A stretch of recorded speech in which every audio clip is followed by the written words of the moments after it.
Hi, hello, how are you all? Welcome to my channel Law Made Simple with me Vidya Reddy. Today, in the series of Law of Taxation, let us learn who is an assessee, who is a taxpayer under Income Tax Act. So, let's get started. An assessee or a taxpayer is a person who pays certain amount to the government as a tax in a financial year. This is as per the Income Tax Act of 1961. It contains every individual who has been assessed for his income, the income of another person, or the profit of loss he has sustained. So, we have already learned what is a financial year and what is a previous year, okay, and also what is an assessment year. So, who are the types of assessees? What kind of assessees are there? There are four types: normal assessee, representative assessee, deemed assessee, and assessee in default. Let us learn in detail in the next slide. Normal assessee. An individual who pays tax for the total income during a financial year is a normal assessee.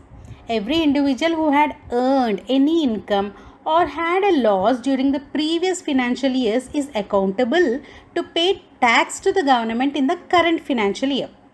So all the individuals who pay interest or who pay tax or who are supposed to get a refund from the government are characterized as normal assessee. So what you earn in this financial year, you are going to pay the tax in the next assessment year. Yes or no? Then that person, such a kind of taxpayer or an assessee is called normal assessee. For example, Mr. E is a salaried individual who has been paying taxes on time over past 5 years. Then Mr. A can be considered as a normal assessee under Income Tax Act 1961. Coming to the second one, representative assessee. A representative assessee is a person who is responsible to pay tax for the income or loss caused by a third party, but not his income but by a third party. It happens when a person liable for tax payment is a non-resident or a minor or a lunatic. Because they cannot file tax by themselves, therefore it can be an agent or a guardian who is representative on behalf of them. So that's why the name representative assessee. For example, Mr. X has been residing abroad for the past 7 years. He is receiving rent for the two properties he owns in India. So with the help of his relative Mr. Y, he files tax in India and Mr. Y is called the representative assessee.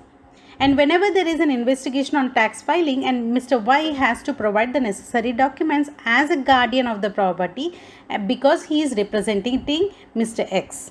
So this is representative assessee.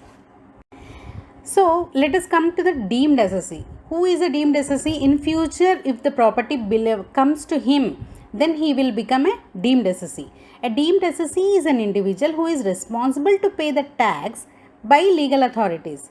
So, who can be a deemed assessee? He can be the eldest son or a legal heir of a deceased person who had died without writing a will, or it can be an executor or a legal heir of the property of a deceased person who has passed on his property to the executor in writing, or he can be a guardian of a lunatic or an idiot or a minor. So he should be a guardian of these three persons, or he should be a representative of a non-resident NRI receiving income from India.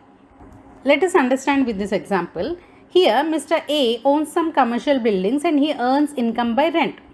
He had a will stating that his property will be vested to his niece after his death. So, after his death, his niece will be the deemed assessee and she needs to pay tax for the income earned by the rent. So simple. Coming to the fourth one, assessee in default. An assessee in default is a person who failed to pay taxes to the government or did not file the income tax return. For example, an employer should deduct tax from the salary of his employees before giving the salary. The employer pays deducted taxes to the government as per the due date. If the employer fails to deposit this tax, then he will be in default, right? He is so named as assessee in default. So now we have already learned types of assessees. Let us consider who is a person under Income Tax Act. The term person under Income Tax Act includes natural as well as artificial persons. It can be an association of persons or a body of individuals or local authority or artificial judicial person. So we have 7 categories: an individual, Hindu undivided family, company, firm, association of persons or body of individuals, local authority and artificial judicial person. As such, we have come to the end of the session. It's riddle time. Please answer the riddle in the comment section. Please like, share and subscribe. Thank you.